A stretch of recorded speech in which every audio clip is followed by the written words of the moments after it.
is going to go first speaking. Okay. You're going to go second, and I'm going to read this little Okay. thing, and then we're going to drop it. He's going to swing around and try to get us a little bit out of the wind so we can hear. Okay, good deal.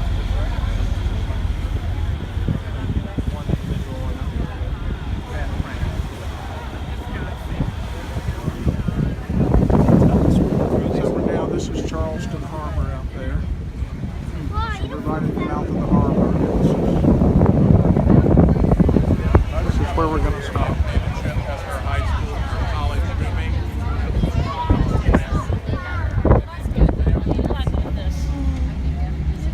Anne Cecilia Parker was born July 15, 1960. She was the fifth child and first daughter born to our parents. The brown-haired, brown-eyed beauty was the long-awaited girl to our parents and the adored baby sister to our brothers. I was born a quick 18 months later because every girl should have a sister. Anne was bright, inquisitive, and kind. She graduated from Clemson University with a business degree, from Queens College with an MBA, and from Boston University with a master's in divinity. Some of you may not know that she always dreamed about going to medical school. She sure was smart enough. Anne was creative and artistic. She sewed, knitted, gardened, and made beautiful glass beads and jewelry. She also was an amazing cook and always had an eye for home decorating.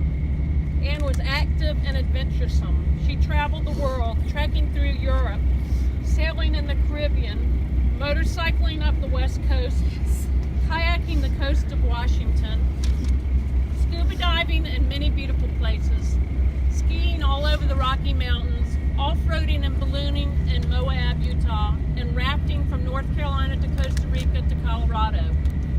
Boy, my life suddenly feels a little boring. Thanks, man.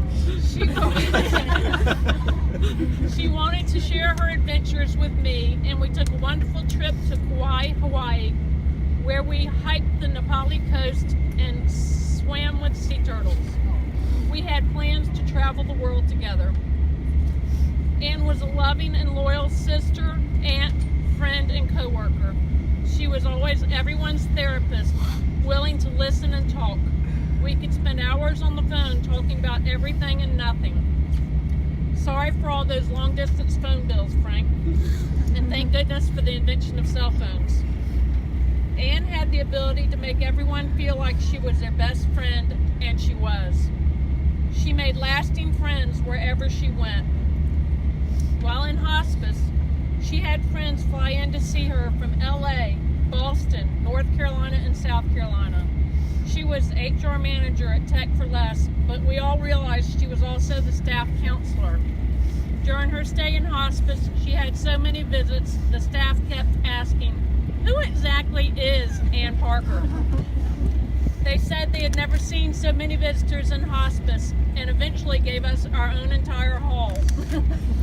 I could talk about Anne forever, but I'll end by saying Anne was always loved wherever she went, and will leave a hole in the hearts of everyone who ever knew her. Godspeed, Anne. In this case, death came very suddenly, even though it took 2 weeks to come to fruition. It was not something that any of us expected, and certainly not of our precious Anne. We had her for 56 2 short years, and I'm afraid that in some ways we took her for granted because none of us understood the impact that she had on so many lives besides ours. And as Kathleen said, what happened in hospice was God turning lemons into lemonade.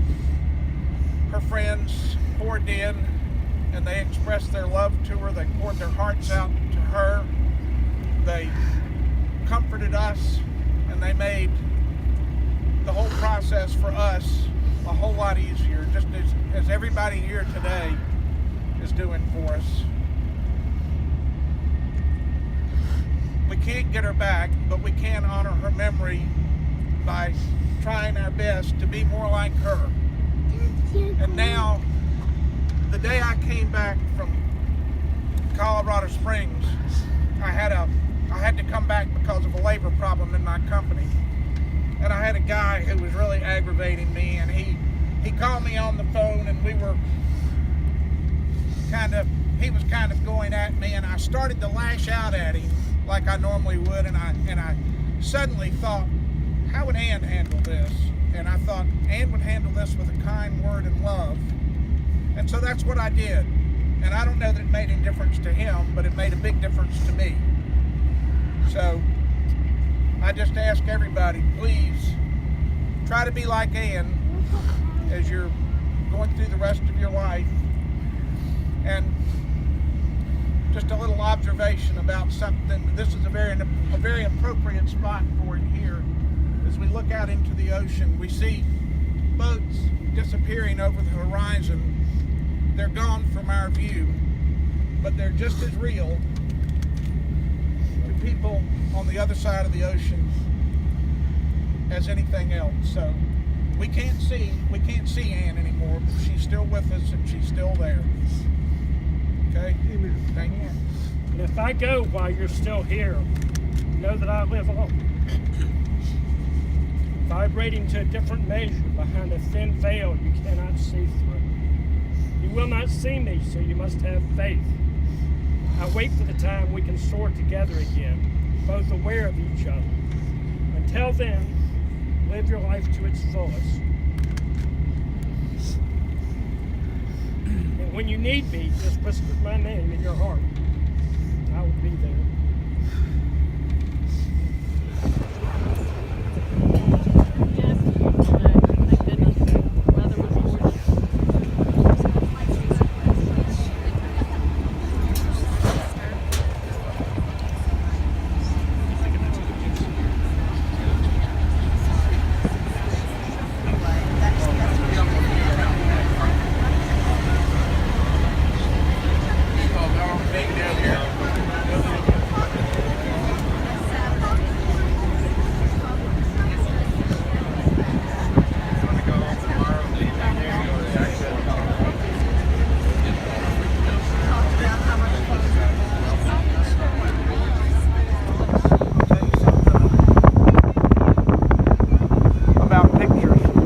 Much better with people in them. Yeah. Yeah. Hi, Patrick.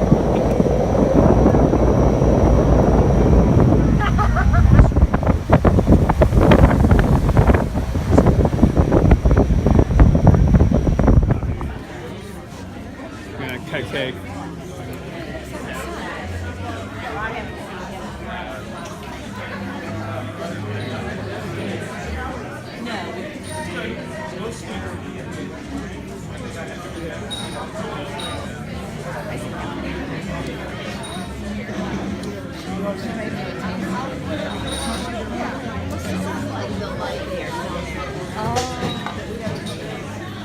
Blackberries wouldn't show up really well. You can tell they're green and everything.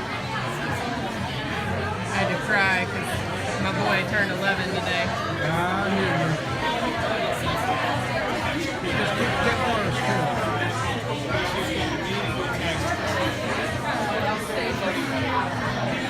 Hang on.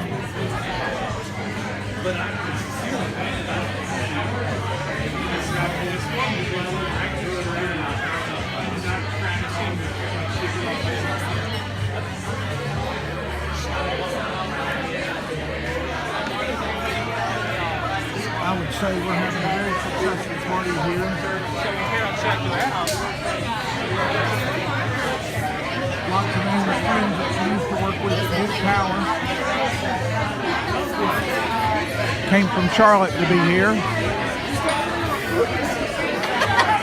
And even more people that I haven't even met.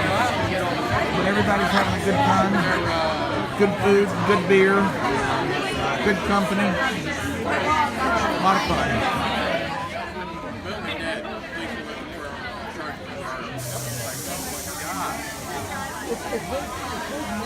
I think it's safe to say at this point that everybody is having a really nice time.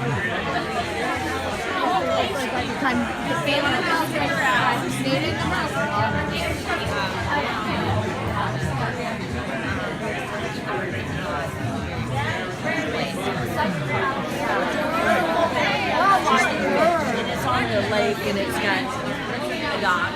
People like to go in there. You don't believe it? I've never seen a cat. Worst you ever had. The cat got to get coffee.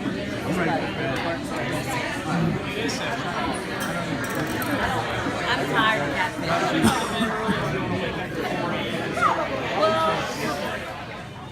Well, our celebration here is winding down.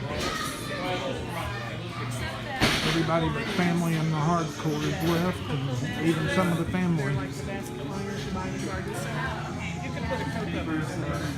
And all this stuff is sun. You're wrong.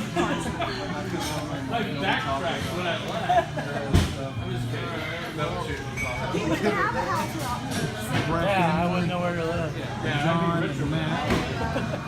Brecken and John are married. That's Kathleen's oldest son, and Matt is my daughter Erin's husband. And there's Kathleen and the last hanger-oner's friends. This is my cousin Jean and my son Andrew and Lewis and my nephew Cole, or our nephew Cole. Two-bedroom house. I have a one-bedroom. And then the kids, of course, haven't run out of juice, like the rest of us have. So I think we'll call this the end of the party.